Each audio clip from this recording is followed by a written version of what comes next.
Hi, teacher. We are going to talk about EF English Proficiency Index and English in Ecuador, or the sign assumptions of the international ranking adjectives. Um, for our argument, we can say the low level of English compared to other countries is due to the high degree of human decisions that involve ideologies and a set of interests that do not necessarily coincide with the interests of Ecuadorian society and needs of the students.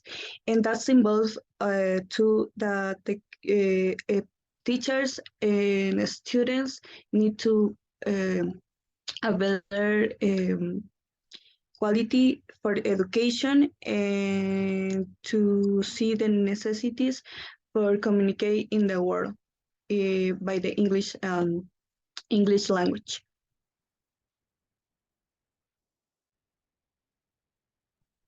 Okay, the thesis for this work is English curriculum of the Ministry of Education describes the need to prepare Ecuadorians for a globalized world.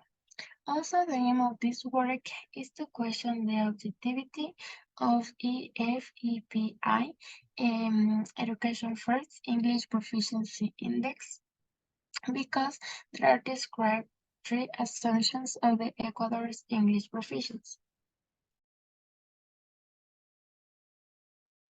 Okay, and now here we have the introduction. As the first idea said, similarly, the English curriculum of Ministry of Education, it's important to describe the needs to prepare Ecuadorians for a globalized world, because this is an opportunity for the students to know about the different subjects, about the future will have a future job, maybe, around the world. For that reason, the language English is important language for develop this process.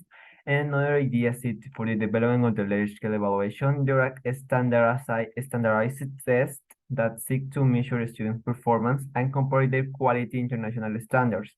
We have here the different information with different standard, because this information is important, because when the country develop the difference comparison with others standards, try to identify the weaknesses of this language, or maybe the methodology that is try to identify the useful for this methodology according to the English level. And we have here the most important standard is international level scale assessment, ISLAS, and with this try to identify the English level about the different countries. And another slide, we have the teachers, educational administrators, and the general public. It's important we should ask ourselves what this ranking is based and what importance it has. This affirmation is important, focus on the teachers and the professional educators, because with AF and EP, the English Proficiency Index, try to identify the levels in English around the world, and try to share this information with other professionals, educators, and also create good ideas, or maybe the suggestion or advice for try to improve the English level for learners.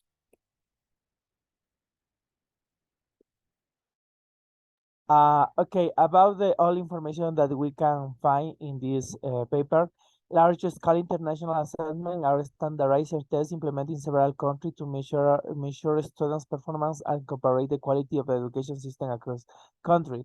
But we can see the difference opportunity about this test. The only people who have the opportunity to take this test is the people who can pay, because you need to money for this kind of test. This test is not administered systematically in coordination with national governments, nor does it attempt to represent the national student population of the countries included. Nevertheless, it is a standardized assessment that generates international comparisons, and its results are disseminated in the media in a manner similar to other, give them great relevance. So in this case opinion, we have a bad results in our country.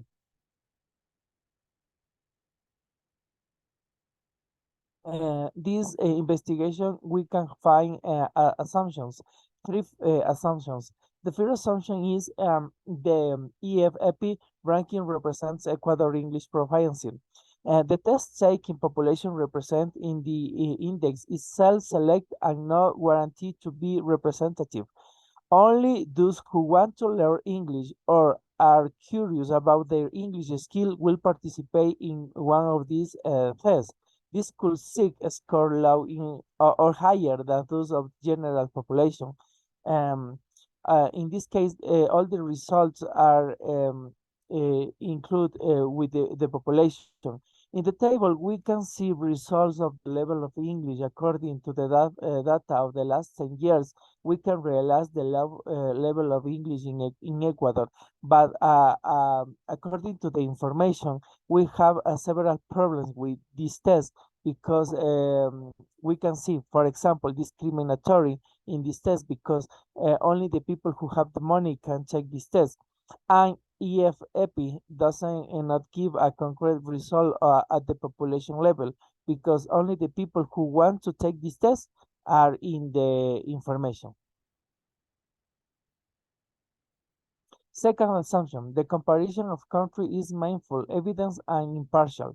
EF mission is to open the world through education. Well, we can see this information in the EF advertising, but it is also a private profile company, which implies that it will necessarily act in accordance with its interest in general proficiency and wealth of education.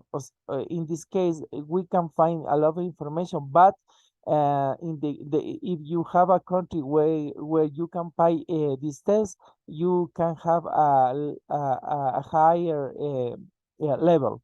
And the third assumption, concern for the language proficiency is equivalent to concern for equality. The problem with this strategy is that it doesn't now represent a path to equality, but rather a design for equality of inputs and resources and hope for an equality of outcomes.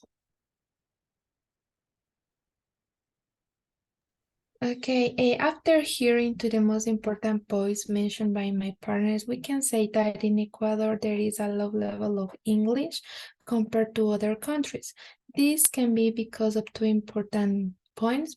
Number one, Ecuadorians are bad at learning English, or the Ecuadorian system is bad at teaching it. So in order to solve this problem, it is necessary to keep doing evaluations for students and teachers and the curriculum itself to see what can be improved or changed to increase the level of English. Thank you.